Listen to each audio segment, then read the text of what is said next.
So I thought I'd just make a quick update video for the channel because it's been a while since I've made any content really on here, and also we're taking a bit of a break from the Recentered podcast, which is on its own channel now as well, and I wanted to just take a step back for a little while and I guess get some of the enthusiasm back for making, content, doing podcasts or making videos and that kind of stuff. And although I'm not making content, I'm still playing a lot of VR, although primarily, I guess most of that over the past few weeks has been Elite Dangerous. And anybody that follows this channel or has followed it for any length of time will know that I'm a big fan of Elite Dangerous, especially in VR.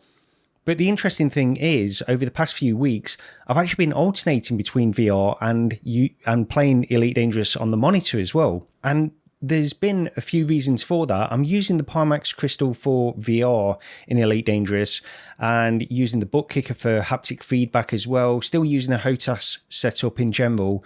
But I'm sort of doing some of the stuff in Elite Dangerous that I've never really got into before, and learning sort of combat. I've sort of dabbled in combat before in Elite Dangerous over the years, but I've never really got stuck in and never really dived in, gone through the engineers and built up my weapons and those kinds of things. So that's what I'm in the progress of doing.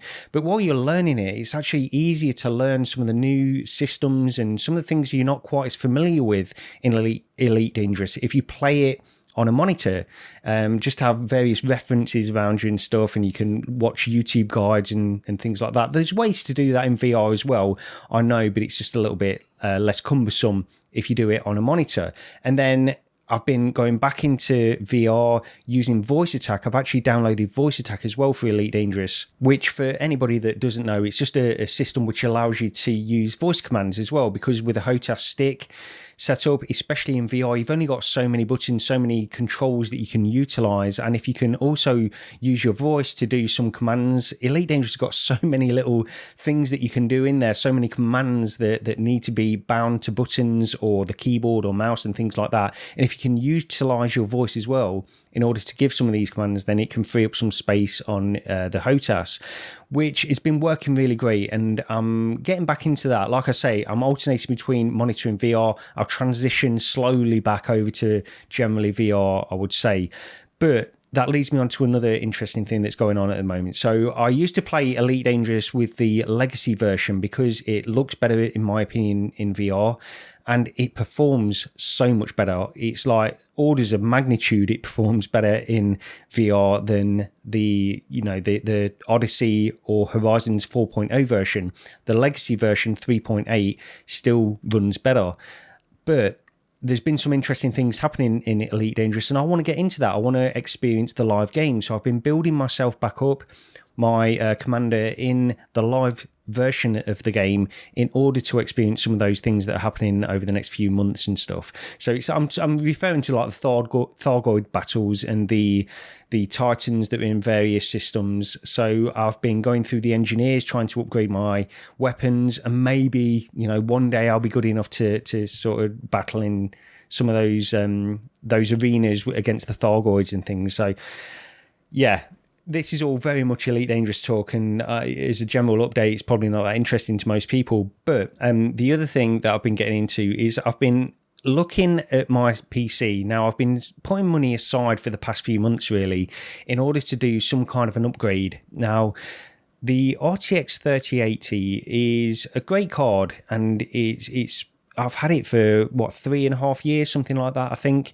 And I've upgraded some other aspects of my PC as well. So the CPU I've got is a Ryzen 7 5800X3D, but that's the AM4 socket, so I'm sort of stuck. That's sort of the highest level CPU I can go on that PC. And Odyssey, I'll go back to Elite Dangerous again. This is what's really got me thinking about all this stuff, about upgrading. Odyssey just doesn't run well, especially when you're using a Pimax crystal, by the way. That's the other thing. So I want to push up those resolutions. I'm running it on VR low, like the lowest possible setting I can, while maintaining some kind of resolution that shows off the Pimax crystal, because I want a high resolution display more than any of the other post-processing effects or anything like that. I just want it to look sharp. And it does, and it runs okay. But I've been looking at the 4080 Super as a upgrade to my RTX 3080. But then there's rumours about the 5000 series GPUs coming out either early next year or possibly late this year. And that's making me think maybe I should hold off. I've been saving up and I've got, a little bit of money that I can spend towards a GPU. But of course, I've got these other aspects of my system. I've pushed everything else pretty much as far as I can, and the next step is to get a new motherboard, a new CPU, new RAM, all of these other things. Basically a full system upgrade at that point.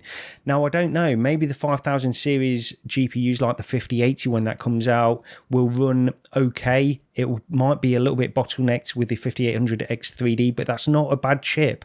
Even now, it's still a pretty good CPU to have. So I've got to make some decisions on all of that stuff, and that's probably what I'm going to do. But I think I'm going to hold off for the 5000 series, see what happens with those, and then make a decision based on that, really.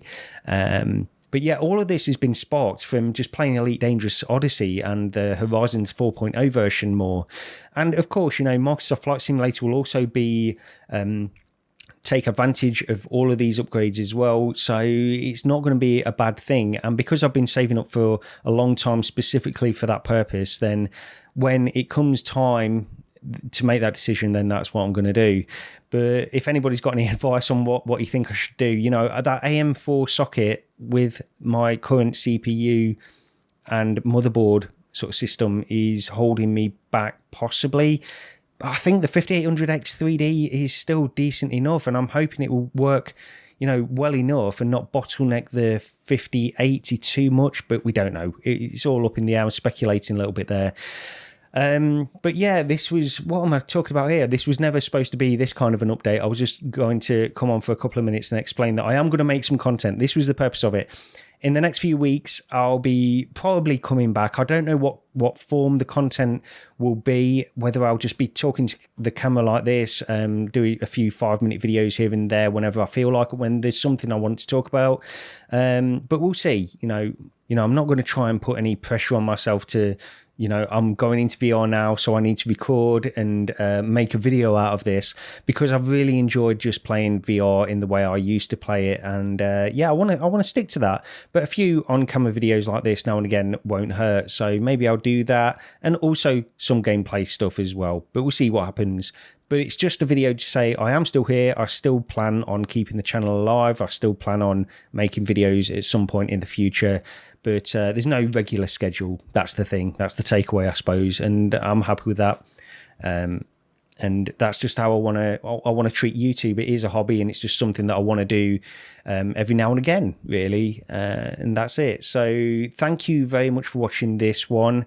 I'm going to go back into Elite Dangerous now, actually. I've been playing on the monitor this afternoon, setting up various things with voice attack, which I want to test out in VR now. So I'm going to go and do that. But once again, thank you for watching, and I'll see you next time.